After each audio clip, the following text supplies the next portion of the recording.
Vamos a leer la palabra del Señor en el Nuevo Testamento, en la carta de Pablo a los Corintios, la segunda carta de Pablo a los Corintios. Estamos comenzando hoy día una nueva serie de predicaciones que nos va a acompañar durante noviembre y diciembre eh, para hablar un poco también de lo que somos como iglesia local, ¿ya? Con este nombre de fantasía, nombre ficticio que tenemos, iglesia local, perteneciente, ¿cierto?, a una red mayor de hermanos que están junto con nosotros a pesar de la distancia, allá en Brasil, en la ciudad de Curitiba específicamente, pero también en el resto de Brasil. Nos reíamos hace un tiempo atrás porque el pastor y los presbíteros de la iglesia en Fortaleza están más lejos de Curitiba que nosotros de Curitiba, ¿ya? Para que más o menos dimensionemos el tamaño de Brasil, ¿ya? Desde aquí de Osorno hasta Curitiba hay poco más de 4.000 kilómetros y desde Fortaleza a Curitiba son casi 5.000 kilómetros de distancia los que hay entre ellos. Entonces nos decían en Fortaleza, ustedes están más cerca que nosotros de la iglesia en Curitiba. Pero sabemos que obviamente en el amor del Señor y por sobre todo en el poder del Espíritu, como decimos también, tanto en el credo como en la bendición final, la comunión del Espíritu es lo relevante, es lo importante y ella es la que sostiene todo tipo de relación. Por la obra de Cristo y el poder del Espíritu nosotros tenemos esa bendición. Y los hermanos estaban contentos con la serie anterior también, la serie que hablamos sobre algunos aspectos prácticos de la reforma protestante en nosotros como iglesia aquí en la ciudad de Osorno. Y vamos a continuar con eso, por eso les hacía toda esta introducción. Vamos a continuar con esa mirada, entendiendo que decimos, digamos, como si pudiéramos colocarle un aspecto de visión o misión a la iglesia. Iglesia local es una iglesia que es reformada en su teología, adscrita, ¿cierto?, a las confesión o a las tres formas de unidad, como lo hemos mencionado. Estamos estudiando el catecismo de Heidelberg, nos acompaña la confesión belga y los cánones de Dort. Y al mismo tiempo somos una iglesia que es bíblica, no podríamos nosotros decir que somos una iglesia reformada si no somos bíblicas, en la serie sobre esta serie llamada Según la Palabra de Dios, Secundum Verbum Dei. Hablamos sobre esta relación, somos una iglesia bíblica, misional y relacional, ¿ya? Entonces hemos visto este año cómo somos una iglesia bíblica, ahora vamos a ver cómo somos una iglesia misional y veremos ya el próximo año cómo somos una iglesia relacional, ¿ya? Entonces estamos viendo también parte de nuestra, de lo que nos da estructura como iglesia aquí en la ciudad de Osorno. Entonces, vamos aquí a la palabra de Dios, 2 Corintios capítulo 5, vamos a leer desde el versículo 16 hasta el versículo 21. Del versículo 16 al 21, la palabra del Señor dice así: de manera que nosotros de ahora en adelante ya no conocemos a nadie según la carne, aunque hemos conocido a Cristo según la carne. Sin embargo, ahora ya no le conocemos así, de modo que si alguno está en Cristo, nueva criatura es. Las cosas viejas pasaron y aquí son hechas nuevas. Y todo esto procede de Dios, quien nos reconcilió consigo mismo por medio de Cristo, y nos dio el ministerio de la reconciliación, a saber, que Dios estaba en Cristo reconciliando al mundo consigo mismo, no tomando en cuenta a los hombres sus transgresiones, y nos ha encomendado a nosotros la palabra de la reconciliación. Por tanto, somos embajadores de Cristo, así, como si Dios rogara por medio de nosotros, en nombre de Cristo, os rogamos reconciliados con Dios. Al que no conoció pecado, le hizo pecado por nosotros, para que fuéramos hechos justicia de Dios en él. Palabra del Señor. Hermanos queridos, como les decía, estamos comenzando esta nueva serie de predicaciones que lleva por título, por nombre, Iglesia Misional, ¿ya? Algo sencillo, ¿ya? A diferencia del anterior, ¿ya? Que el hermano Alejandro Álvarez siempre decía, parecía un trabalenguas. Dimos o avanzamos, ¿cierto? Conocimos un poco más sobre nuestra tradición reformada. Y hoy día, en este inicio de serie que lleva ese nombre, Iglesia Misional, tenemos en la predicación de hoy lo que vamos a denominar ministros de la reconciliación, ¿ya? Es por esa razón de que queremos comenzar esta nueva serie con esta idea de que podamos entender qué es lo que significa ser misional, ¿ah? Qué es lo que es una iglesia misional, entendiendo en primera instancia que somos parte de la iglesia, ¿ya? Tengamos ahí algún cuidado al declarar yo soy la iglesia, porque tú individualmente no eres la iglesia, sino que eres parte del cuerpo de Cristo, que es la iglesia. Eso para evitar cualquier tipo de eh, incomprensión o una comprensión limitada al menos de lo que me corresponde como creyente delante del Señor y delante también del mundo, como lo vamos a ver durante toda esta serie de predicaciones. Entonces, cuando nosotros escuchamos la palabra o el concepto misional, o misiones al menos, generalmente asociamos la palabra misional a las misiones transculturales, ¿ya? Probablemente los que han tenido alguna experiencia evangélica anterior en iglesias evangélicas tradicionales, digamos, no con un enfoque reformado, no con una teología reformada, han tenido un gran énfasis, por ejemplo, en el aspecto misional, ¿ya? Y cuando se habla de eso, se habla de enviar a misioneros fuera de las fronteras propias, ¿ya? Entonces ahí es donde nosotros tenemos esta idea de misioneros, incluso de evangelismo, ¿ya? Que también son parte de lo que es el concepto misional, pero a pesar de que lo primero que puede venir a nuestra mente con la palabra misional es a una persona enviada a África o a Oriente Medio o a China, Lejano Oriente, ¿cierto? A pesar de que esa es nuestra primera asociación, la palabra misional es mucho más profunda que eso, ¿ya? Es mucho más abarcante, ¿sí? Ella abarca mucho más respecto de la vida. ¿Por qué? Porque tiene que ver con el carácter de la iglesia y tiene que ver al mismo tiempo con lo que la iglesia hace permanentemente. Y dentro de esa idea de iglesia estamos cada uno de nosotros. Por lo tanto, es lo que cada uno de nosotros, como parte de la iglesia, debe desarrollar. Si nosotros buscamos, por ejemplo, una definición de diccionario de lo que es la palabra misionero, ¿ya? Para poder más o menos tener una idea global de esto, la Real Academia Española, que obviamente no tiene ningún tipo de eh, poder sobre la iglesia, sino que solamente una conceptualización humana, la palabra misionero se coloca aquí como un religioso que en tierra de infieles enseña y predica la religión cristiana, ¿ya? Esa es una definición de diccionario. Y el mismo diccionario define misión entonces como la acción de enviar, ¿ah? Dentro de sus definiciones existe esta idea de la acción de enviar. Eso es interesante por lo que decía previamente, ¿ya? Generalmente se entiende el tema de misión como sola y exclusivamente el acto de enviar personas fuera de las fronteras para que puedan predicar la palabra de Dios a los infieles, a los paganos, ¿ya? Esa es como la asociación general y así es como se comprende la misión, enviar, a pesar de que vamos a darnos cuenta durante el desarrollo de esta serie de que la palabra misión o misional tiene más que ver con que nosotros somos enviados, ¿ya? No es solamente apartar a alguien, que ciertamente las iglesias tienen también el desarrollo de un área misionera en la cual podrían eventualmente enviar a un misionero a otro lugar, ¿ya? Una cosa no quita a la otra. El tema es dónde nosotros ponemos los énfasis de este carácter misional y lo bueno es que la palabra de Dios sí sabe colocar los énfasis donde los énfasis deben estar puestos, ¿sí? Entonces tiene más que ver con que somos enviados a simplemente enviar a alguien, ¿ya? De allí entonces la idea de que, entre otras cosas, el ministerio de misionero como tal no existe en la escritura, ¿ya? Salvo aquel que es un apóstol, ¿ya? Que es un enviado a predicar la palabra de Dios, ¿ya? Entonces en ese sentido es que nosotros vamos a profundizar en el concepto misional.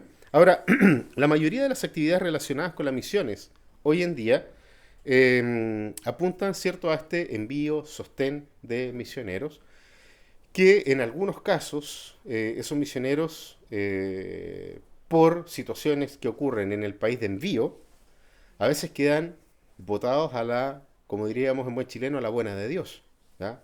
No es incomún, lamentablemente, de que muchos misioneros queden abandonados en el campo misionero y también, de la misma manera, no es extraño leer historias de misioneros que se han convertido a otras religiones, ¿ya? En los contextos en donde ellos también están. Y eso entonces debiese llamar la atención de la iglesia, ¿ya? De todos nosotros, para saber justamente, de nuevo, repito, dónde debemos colocar los énfasis de lo que significa una vida misional y de lo que significa ser una iglesia misional. ¿Por qué? Porque básicamente lo que nosotros vemos en toda la escritura es que Dios ha colocado a la iglesia, ¿ya? Como esta imagen de Él, como estos representantes de Él, lo acabamos de leer, el apóstol Pablo ocupa la palabra embajadores, vamos a referir a ello más adelante, y obviamente como embajadores tenemos como iglesia una misión, ¿ya? Hemos sido encomendados, así como un presidente envía a un embajador a un país, la imagen es similar, el apóstol Pablo usa aquí palabras comunes de la situación política de ese entorno, del momento en que él escribe la carta a los Corintios, y obviamente tiene que ver con este acto de ser un representante, ¿ya? Más allá de simplemente ser una persona que está en otro lugar o que debe salir a otro lugar.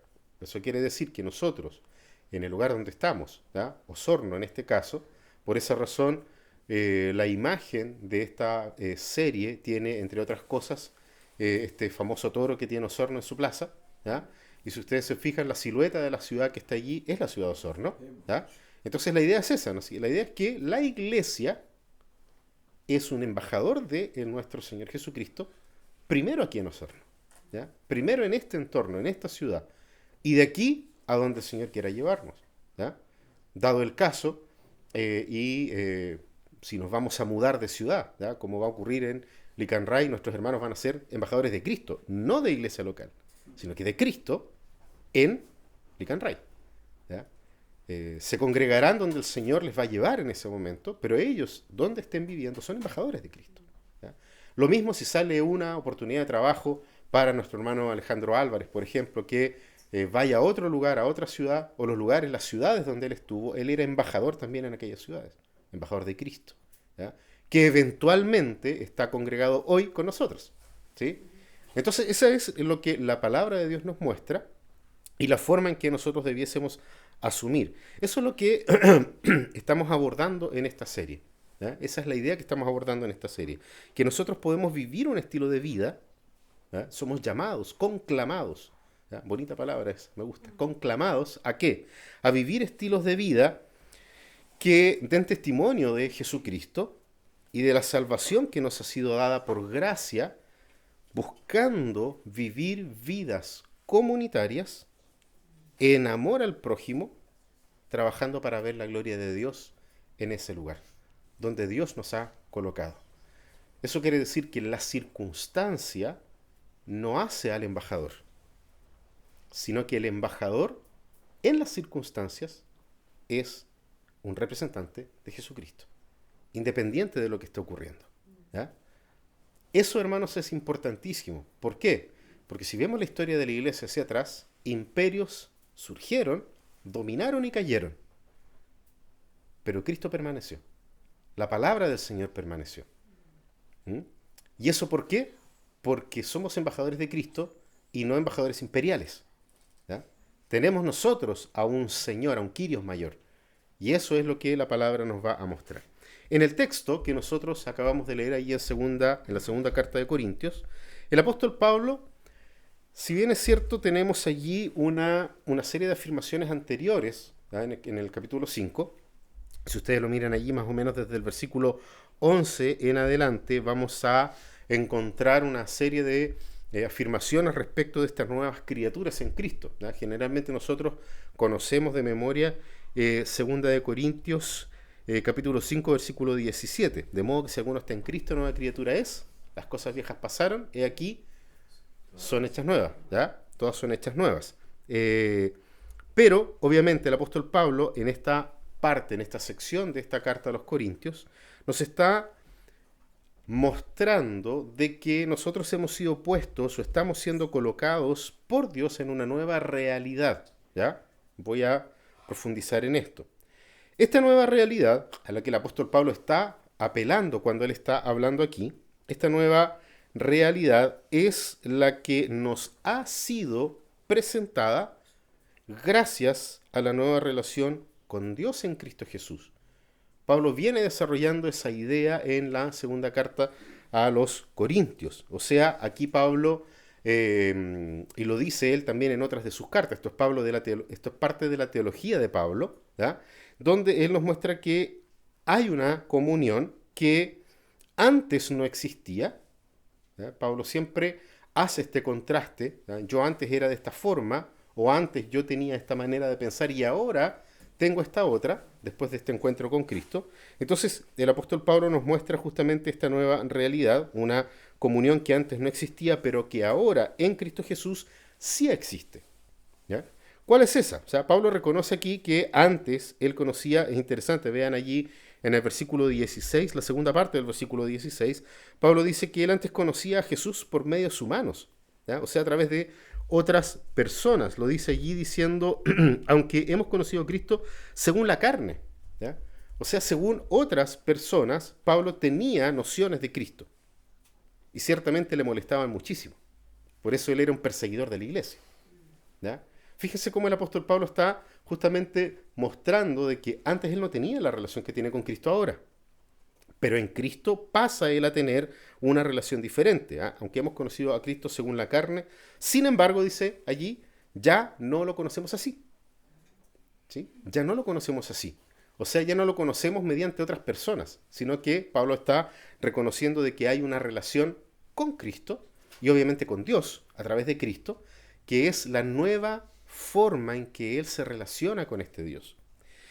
La evidencia de esa relación que ha cambiado la vida de Pablo, ha cambiado la forma en que Pablo ve a Jesús, es un cambio total de perspectiva. ¿Ya? No nos olvidemos nunca de la palabra que usa el apóstol Pablo, también dentro de sus cartas, la palabra metanoia, ¿ya? Que es un cambio completo, es un giro en 180 grados en esta relación que él tiene, en la forma que él tiene de ver. Es un cambio de perspectiva que no solamente cambia su perspectiva de Cristo, él antes perseguía y ahora se somete a Cristo, sino que también es un cambio de perspectiva en todas las cosas que hacen parte de la vida del apóstol Pablo.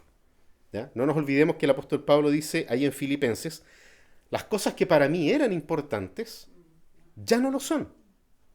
Las considero como estiércol, como basura, como algo desechable, por amor. ¿Y qué amor? El de Cristo, ciertamente.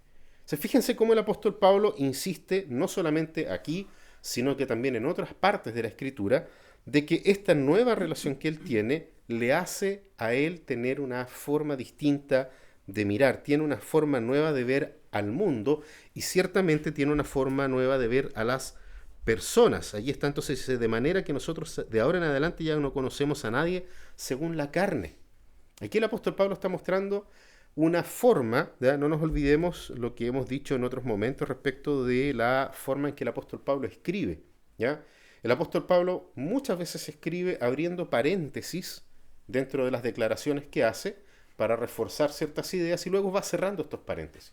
Por eso a veces parece que es repetitivo en muchas oportunidades. De hecho, en el texto que acabamos de leer, en la parte final vuelve a repetir lo que ha dicho los versículos anteriores, ¿verdad? Pero eso tiene un sentido en la lógica de la carta, ¿verdad? En la lógica de la carta del apóstol Pablo.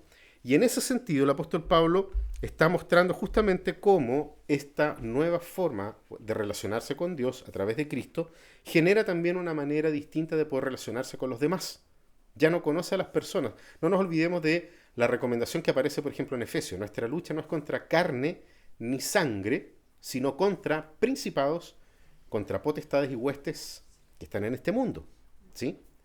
Entonces, hermanos, fíjense bien cómo el apóstol Pablo entreteje esta idea, diciendo justamente que él tiene una nueva forma de ver al mundo y a las personas a través de este Cristo. ¿Ya? No nos olvidemos también de que el apóstol Pablo declara de sí mismo ser fariseo de fariseos. ¿Ya?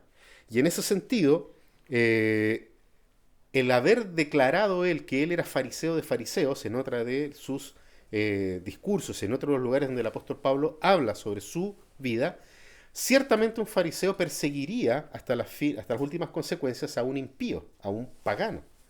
Pero en esta oportunidad el apóstol Pablo tiene este cambio, esta transformación de ver la relación con Dios y con los demás, que ahora ya no busca apartarse para no contaminarse, sino que busca estar dentro para poder predicar a Cristo y ser este embajador de Cristo.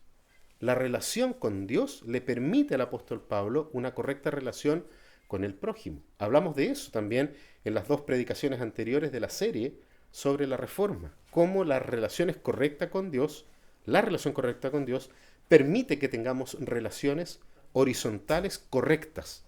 ¿Ya? Ojo, correctas, no del todo buenas. ¿Ya? Vamos a tener la imposibilidad por el mundo caído en el que estamos de tener relaciones perfectas, pero sí tienen que ser correctas, que van a una perfección, caminan hacia una perfección. Estamos siendo perfeccionados cada día. ¿Ya? Entonces, cuando una persona se hace creyente, ¿ya? Caemos nosotros en un juego humano al exigirle al otro creyente, pero tú tienes que cambiar ahora porque ahora eres cristiano. ¿Ya? Tú tienes que ahora ver las relaciones de otra forma porque tú eres cristiano. Sí, eso es una verdad, es parte de la verdad. El punto es que esa relación con el prójimo, así como crece nuestra relación con Dios, también tiene que crecer nuestra relación con el prójimo. El apóstol Pablo nos coloca en esta nueva realidad de que todo lo que él conoce de Dios y respecto de su forma antigua de interpretar la ley ha cambiado y ahora conoce a Cristo y puede conocer al prójimo ya no por sus interpretaciones de esa ley, sino que por lo que la ley realmente dice respecto de Dios y respecto del prójimo. Amar a Dios y amar al prójimo. ¿Ya? ¿Y ese prójimo quién es? Jesucristo lo deja bastante claro cuando coloca como ejemplo a un samaritano. ¿Ya? ¿Quién es el prójimo? Pregunta Jesús después en la contrapregunta. ¿Ya? El que obró de manera correcta.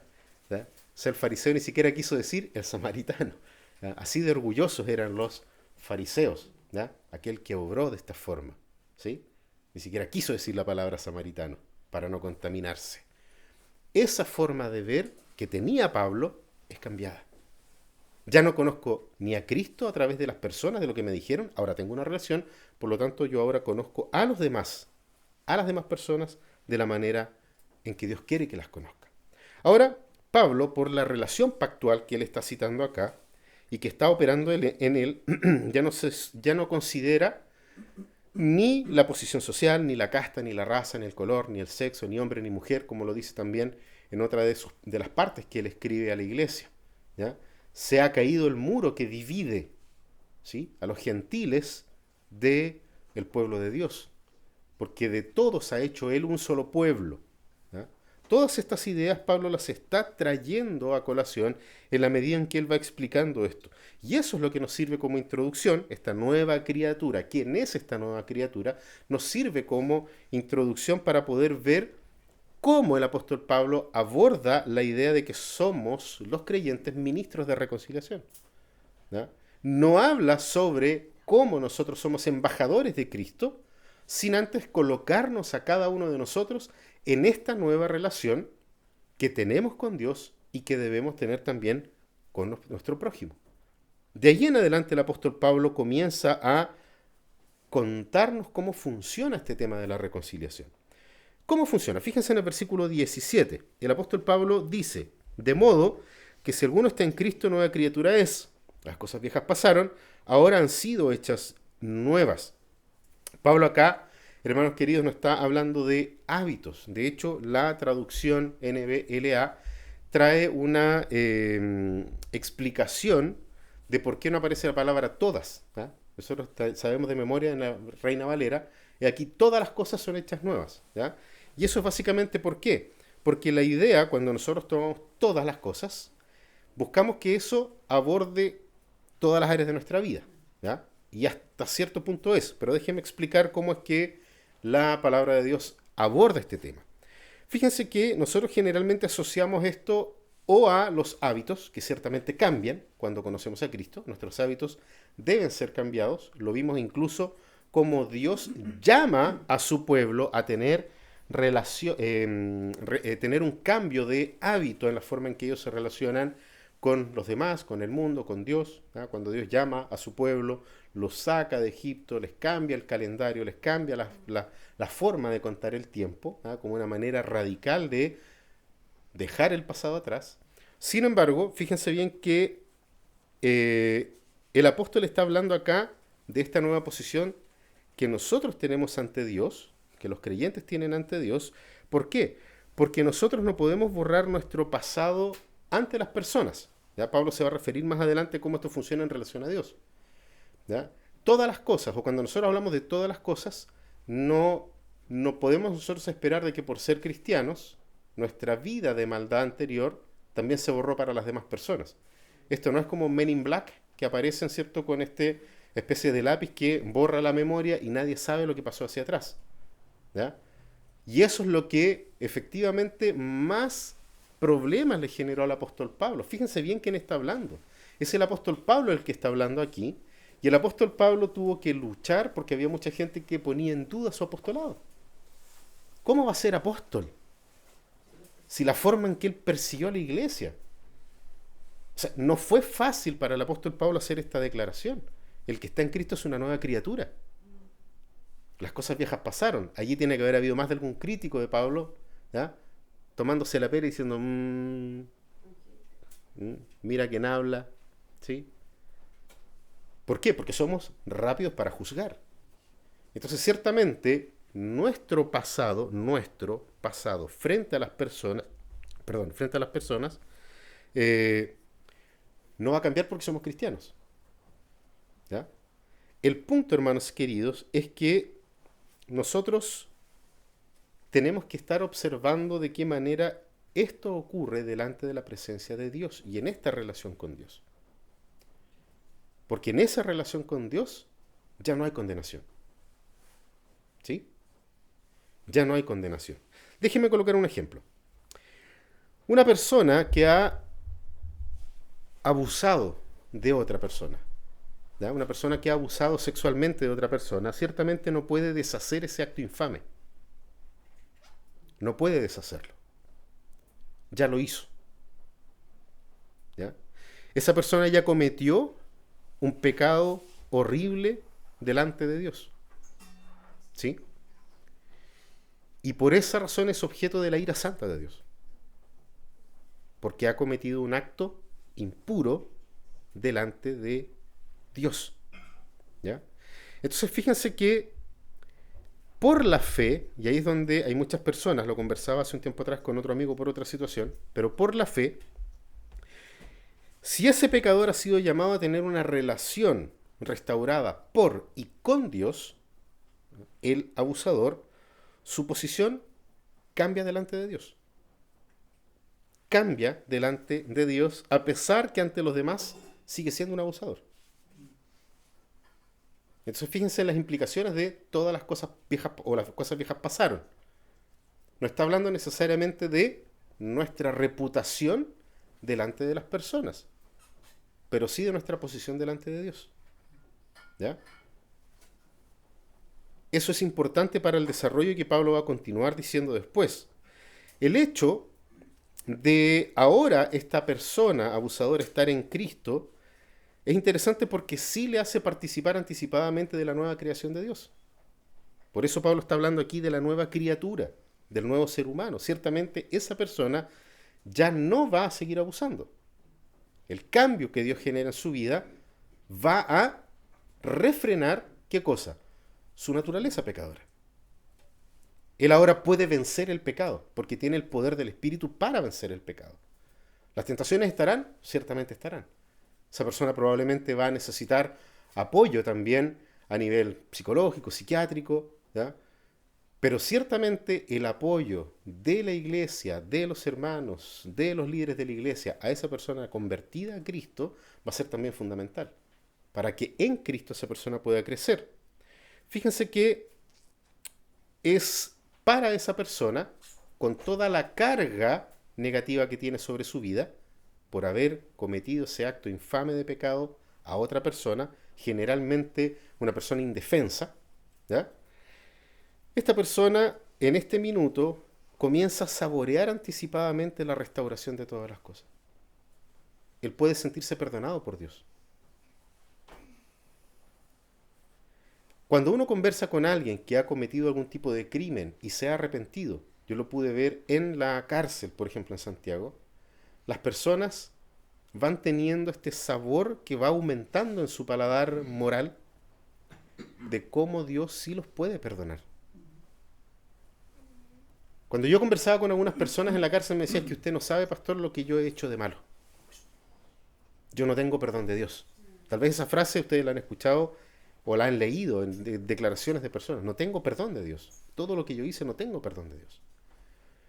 Pero Pablo está diciendo que a pesar de que no podemos sanar o subsanar aquello que ya hicimos ante las personas, ante Dios sí podemos comenzar a saborear la redención de todas las cosas. Por lo tanto, esa persona, ese pecador, ciertamente va a ser llevado por Dios a querer también restaurar la relación con su prójimo, con las personas a las que él afectó o a las que ella afectó. ¿Sí? Ahora, claro, esa reconciliación al ser humana es incompleta, es limitada y es imperfecta. Y de alguna manera, un perdón total podría ser posible solo cuando la persona abusada también entiende su posición delante de Dios. Y eso solamente puede ocurrir con dos pecadores que se arrepienten delante de Dios y reciben el regalo de la dádiva de Dios en sus vidas, hecha por Cristo Jesús, porque el Espíritu ya ha obrado en sus vidas.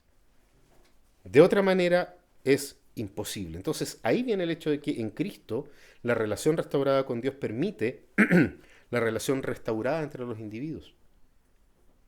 Y de eso nosotros historias tenemos. Sin ir más lejos, conocemos dentro de la familia el caso de abusos de personas a otras, ¿ya? Sobre todo a nivel de abuso de autoridad y que han podido ser restauradas las partes. ¿Ya? Personas que, ¿ya? Es cosa de leer, por ejemplo, la historia de la iglesia alemana post la caída del Tercer Reich, la caída de Hitler, de personas que estaban, que eran partes, soldados que asesinaron, que activaron cámaras de gases, en fin, y que encontraron a Cristo. Cristo salió al encuentro de ellos, se encontraron con Cristo, se rindieron a Cristo, y ellos han dicho que por años sufrieron el peso en sus conciencias de aquello que habían hecho, hasta que lograron encontrar que ellos delante de Dios habían sido perdonados. Por esa razón, entre otras personas, Viktor Frankl, ¿ya? Conocido por sus libros donde él relata lo que él vivió en un campo de concentración, escribe en algunos de sus libros que él logra, por esta nueva forma de ver la vida, perdonar a sus agresores. Y hay varios de esos agresores que al leer a Viktor Frankl han podido sanar sus vidas, que es la vía del perdón. Hablamos de eso también la semana pasada, justamente aquí en la iglesia. Entonces, hermanos queridos, esa es la nueva realidad donde Pablo nos instala. ¿Ya? Es allí donde el apóstol Pablo quiere que los creyentes en la iglesia de Corinto, y obviamente para nosotros también, podamos pararnos en nuestra nueva relación con Dios, que parte de Dios, que viene de Dios. Fíjense que la palabra dice allí en el versículo 18, todo procede de Dios, viene de Él. Entonces, desde esta nueva realidad, Pablo nos va a presentar este aspecto crucial de la reconciliación y vamos a revisar aquí los puntos que el apóstol Pablo coloca para poder comprenderlo de mejor manera. Lo primero lo dice ahí en el versículo 18, ya me adelanté, hablando justamente sobre quién es el autor de esta reconciliación. Fíjense en el versículo 18 que dice que la reconciliación es iniciativa divina. Todo esto proviene de Dios. El ser humano es el ofensor, Dios es el ofendido en esta relación con Dios. Y la restauración, si nosotros lo pensamos de una perspectiva humana, la restauración debió partir de parte de nosotros. ¿Ya? El ofensor tiene que pedir perdón. Yo no voy a hacer nada hasta que venga y me pida perdón. Es una de las frases más conocidas en las disputas matrimoniales, por ejemplo. Mientras no se arrepienta y venga y me pida perdón, ojalá de rodillas, yo no voy a perdonar. Nuestra forma de pensar es esa, de que el ofensor es el que debe ir y pedir perdón. ¿Ya? Pero ciertamente, acá y en el Evangelio, es Dios el que toma la iniciativa. el ofendido. Y eso es el Evangelio, que Dios salió en búsqueda de lo que se había perdido. He venido a buscar lo que se ha perdido. Son las palabras de Jesucristo. Entonces, es muy interesante, por ejemplo, lo que nos muestra esta realidad. ¿Por qué? Porque lo que se nos está diciendo acá es que Dios no cambia. Dios nunca ha cambiado su amor. ¿Por qué? Porque nosotros fuimos creados como un desbordamiento del amor de Dios. Por lo tanto, su amor no cambia. Y a pesar de que nosotros les ofendimos, Él amorosamente providenció todas las cosas para restaurar esa relación. ¿Por qué? Porque Dios no cambia. Su amor es inmutable porque Él es inmutable. Y esa es la base de esta reconciliación, es lo que el apóstol Pablo nos está mostrando acá. Su amor es eterno y no cambia. Los puritanos solían decir que no hay nada que nosotros podamos hacer para que Dios nos ame más, ni tampoco para que nos ame menos, porque Él no cambia. Es el Señor que no cambia. Él es el inmutable, a pesar de que nosotros sí. Los que cambiaron en esta relación fuimos nosotros, jamás Él. Y eso es lo que el apóstol Pablo llama como autor de esta reconciliación. Todo proviene de Él.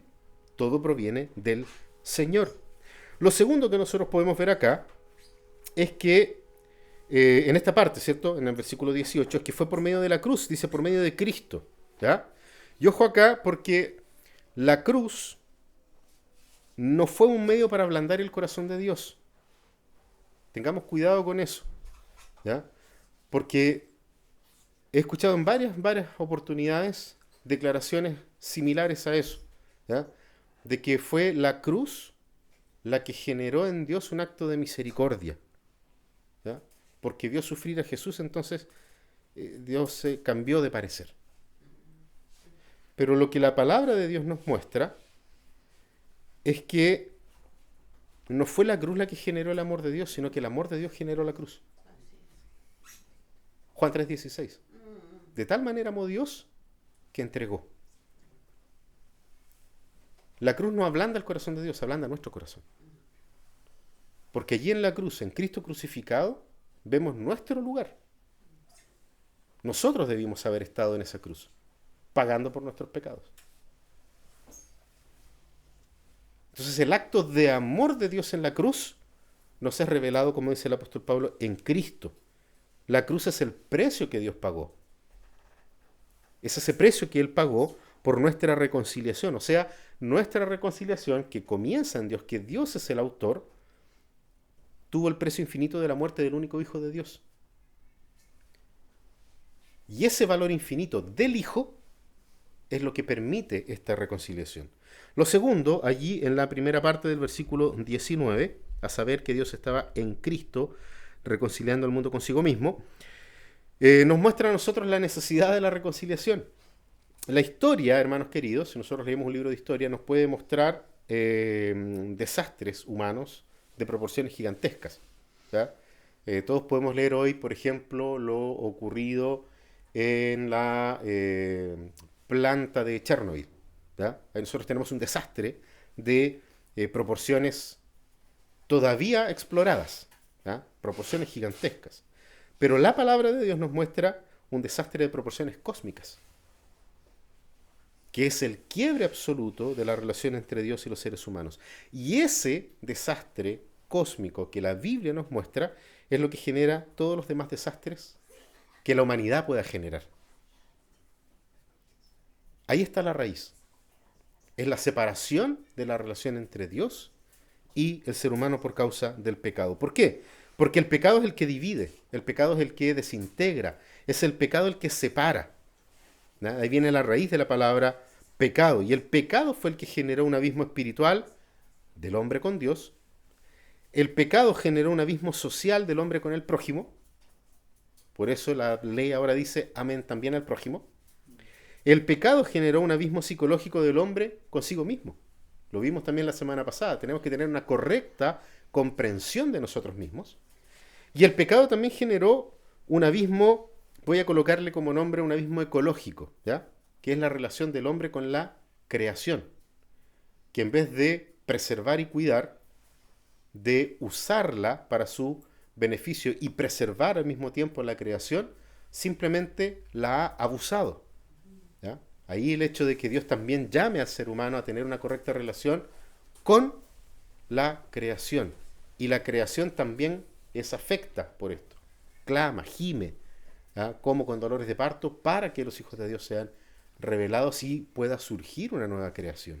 Entonces todo eso fue producto de este pecado. Y es interesante la expresión reconciliación que aparece aquí. En griego nos presenta justamente, porque tiene varias acepciones la palabra reconciliación en el griego, pero particularmente en la forma en que Pablo desarrolla la idea en la segunda carta a los Corintios hasta llegar a este punto. La palabra reconciliación nos presenta justamente la idea de que hay algo que puede unir aquellas cosas que estaban irreconciliablemente separadas, ¿ya? Entre otras cosas, la palabra reconciliación tiene que ver con un pago, ¿sí? O sea, como si hay una deuda, se paga, entonces queda saldado.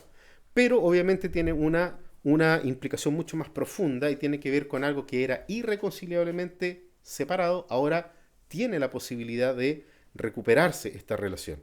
Entonces, ¿cuál es la idea acá? Cuando el apóstol Pablo habla allí diciendo reconciliando al mundo, Pablo acá no está hablando de un perdonazo universal, lo hemos dicho también en otras oportunidades. De hecho, la palabra griega, que es ahí cosmos, ¿sí? La palabra griega no tiene un artículo definido, por lo tanto no está hablando necesariamente del universo como un todo, de un perdón universal, sino que la palabra, al no tener ese artículo definido en el griego, nos está hablando de la necesidad de reconciliación, perdón, con todo tipo de personas dentro de este mundo, ¿ya? O sea, Pablo reafirma lo que ha dicho también en otros momentos, en lo que él escribe, donde él está hablando de que ya no hay judío ni griego, ya no hay personas de una casta o de otra, ya no existen divisiones entre hombre y mujer, sino que la salvación y la reconciliación fue ofrecida por Dios en Cristo para todo tipo de personas, ¿ya? Entonces también eso es importante. ¿Por qué? Porque esta necesidad de reconciliación fue lograda solamente en Cristo, ¿ya? Y Cristo fue el que dijo, vayan por el mundo y prediquen el Evangelio, primero en Jerusalén y Judea, luego en Samaria y luego a los gentiles, ¿ya? Entonces fíjense que no hay ningún tipo de trastorno a la gran comisión que Jesucristo entregó. Pablo está hablando exactamente lo mismo. Lo tercero que vemos acá es la base de la reconciliación en la segunda parte del versículo 19, ¿ya? Donde nosotros vemos aquí probablemente una de las partes más gloriosas del Evangelio, que es donde dice, no tomando en cuenta a los hombres sus transgresiones. No tomando en cuenta a los hombres sus transgresiones. Hermanos queridos, lo que Pablo estaba mostrándonos aquí es que el justo, que es Cristo, justifica al injusto, sin dejar de ser el justo. Él no deja de ser justo por causa de eso. Pablo plantea aquí que la reconciliación se fundamenta en lo que es conocido como una doble imputación, ¿ya? ¿Qué quiere decir eso? Eso significa que los que creen en Cristo, la justicia de Cristo, que es eterna, fue imputada a los que creen. ¿Ya? La justicia eterna de Cristo fue imputada a los que creen. Y al mismo tiempo, ese Cristo fue imputado a los pecados de aquellos que creen. Y en esa forma, Pablo aquí está utilizando una forma o una palabra que tiene que ver con aspectos bancarios de la época, ¿ya? Con aspectos de pagos de deudas, ¿sí? Entonces, los que creen en Jesús jamás tendrán sus pecados imputados a sí mismos nuevamente. Ojo con eso.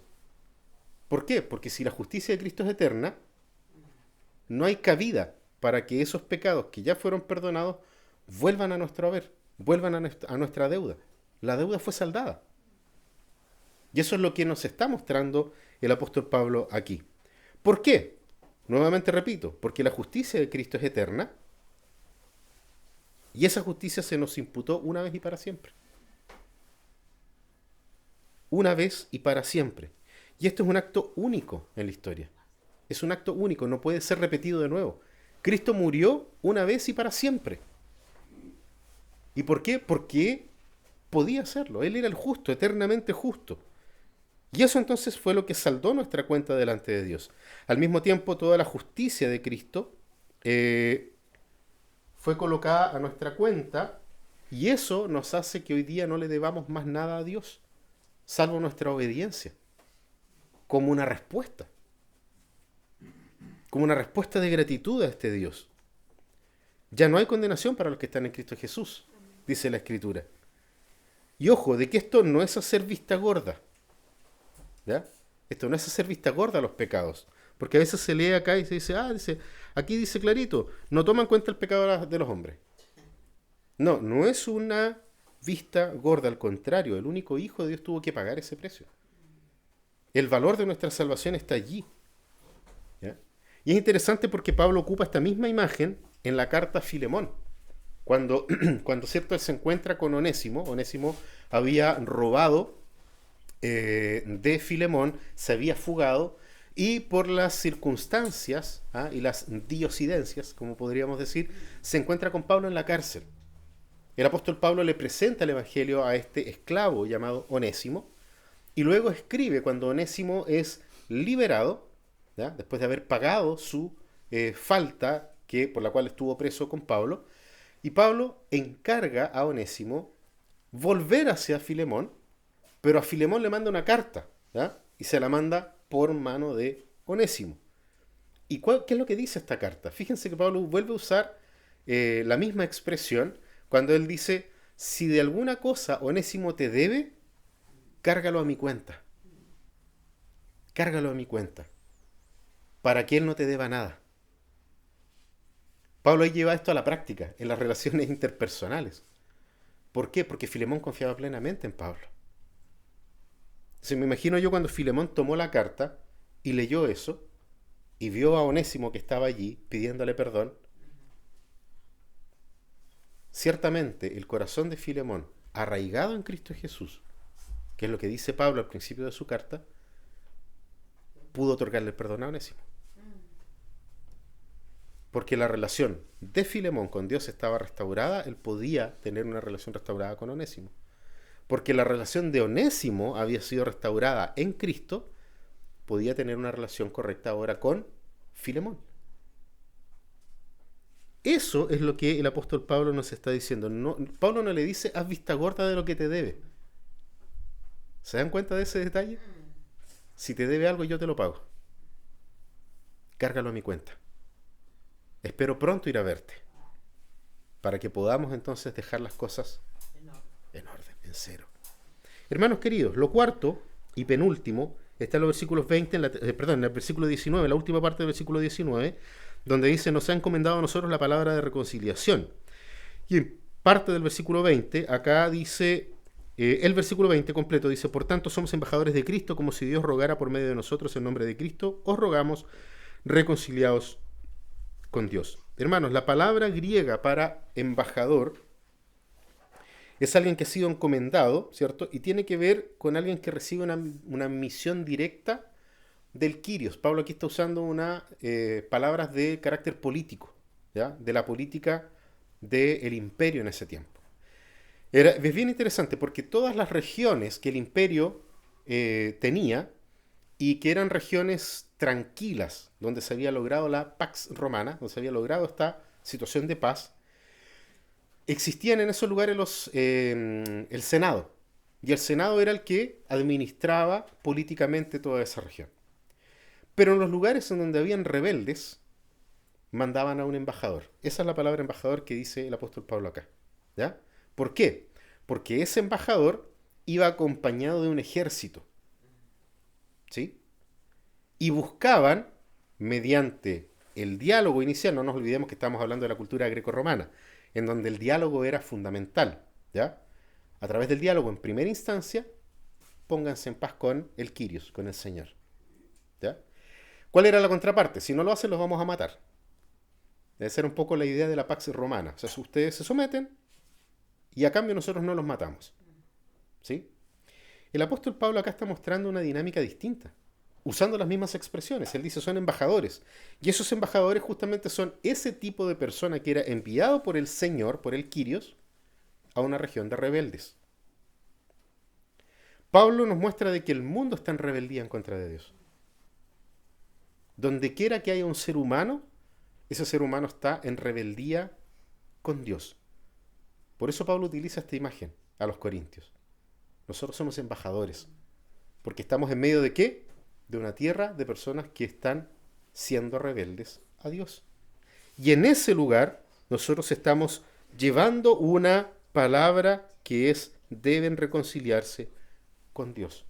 Y ojo aquí, hermanos, porque la palabra aquí, reconcíliense, que nosotros la vemos acá como un imperativo, reconciliaos con Dios, esa palabra en el griego es en voz pasiva. ¿Qué quiere decir eso? De que la reconciliación ya fue presentada. ¿Ya?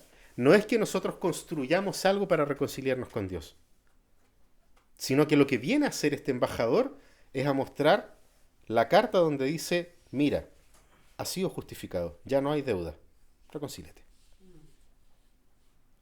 Esa es la dinámica del Evangelio. Nosotros somos embajadores de ¿qué cosa? De Cristo. ¿Y cuál es el mensaje? El Evangelio de Jesucristo. ¿Y qué dice el Evangelio? Que Dios reconcilió a la humanidad. Todo esto proviene de Dios.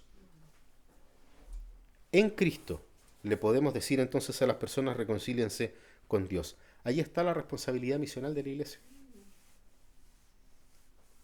De que existe una forma única de poder reconciliarse con Dios para que las demás cosas estén en orden. Y no nace de nosotros, sino que nació del propio Dios. Y lo último, la quinta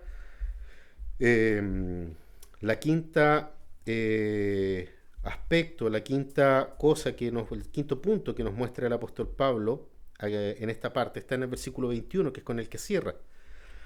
Al que no conoció pecado, lo hizo pecado por nosotros para que fuéramos hechos justicia de Dios en él. Esto nos muestra la urgencia de este mensaje de reconciliación. ¿Por qué la urgencia? Porque el apóstol Pablo vuelve a repetir lo que él había dicho.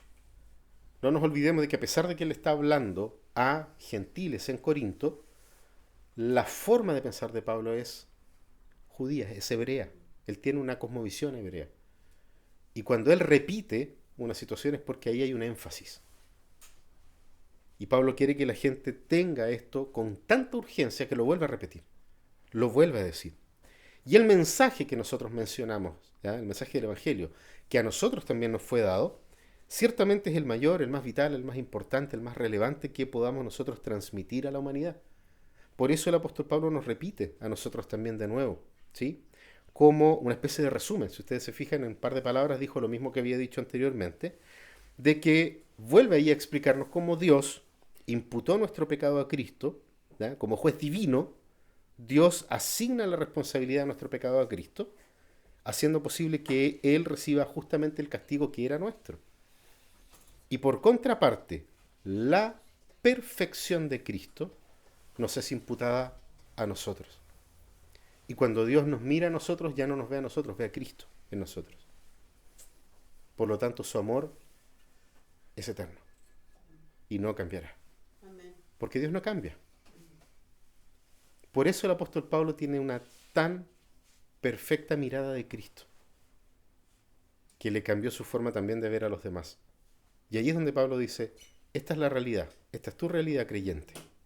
Por lo tanto, de ahora en adelante, anuncia esto a los demás. Donde quiera que estés. No tienes que enviar a uno. Él te envió a ti. Él te llamó a ti. Por tanto, anda y predica el Evangelio a toda criatura. Haz discípulos de todas las naciones, bautizándolos en el nombre del Padre, del Hijo y del Espíritu Santo. Para que esas personas ahora sean personas que estén constantemente glorificando a Dios. Y de esa forma, cumplimos con lo que dijo Dios en el Antiguo Testamento también. La tierra va a ser llena ¿de qué? De la gloria de Dios. Hermanos queridos, jamás un juez le ha implorado a un criminal que acepte su perdón. Eso nunca se ha visto. Porque los jueces tienen que decir lo que las leyes dicen. Jamás un acreedor buscó a un deudor en bancarrota para decirle que ya no le debe nada. Ojalá fuera así. Estaríamos todos muy contentos si nuestras cuentas están ceradas. ¿Ya? Jamás ha ocurrido eso. Pero el Dios Todopoderoso, el Creador del cielo y de la tierra, ha enviado a sus heraldos. a aquellos que Él amó desde antes de la fundación del mundo y providenció todas las cosas para reconciliarse con ellos, con su pueblo, para que salgan en búsqueda, donde quiera que estén, del pueblo que le pertenece a Él. Por lo tanto, hermanos queridos, ser una iglesia misional es anunciar este mensaje, al mismo tiempo de saber de que nuestra predicación jamás volverá vacía. Amén. Porque aquellos a los cuales Dios ha llamado vendrán, y aquellos que han rechazado al Señor seguirán rechazándole. Porque el Evangelio glorioso es para salvación y perdición. Por eso nunca llega vacío. Porque es para salvación de aquellos que creen y perdición para los que no creen. Y eso es lo que el Señor nos llama en este mundo perdido a hacer como ministros de la reconciliación. Que el Señor nos ayude en esta tarea. Que el Señor restaure los corazones. Que el Señor haga realidad esta verdad que acabamos de declarar en los corazones de aquellos a los cuales el Señor Jesucristo está llamando para su gloria. Los invito a que podamos orar.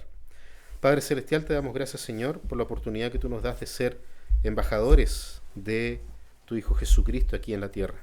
Mi Dios, permítenos de que nosotros podamos entregar un mensaje claro en la medida en que estamos viviendo en este mundo donde tú nos has colocado, siendo sal, siendo luz, siendo, Señor amado, estos heraldos, estos embajadores. Padre Celestial, ayúdanos en este tiempo a poder comprender cuál es nuestra misión y desarrollarla, Padre, no como una casta de misioneros, sino que como lo que somos. Embajadores, porque hemos sido hijos tuyos, hemos sido hechos hijos tuyos. Bendícenos, Señor, con el poder de tu Espíritu para cumplir con esta misión. Oramos en los méritos de Cristo Jesús. Amén.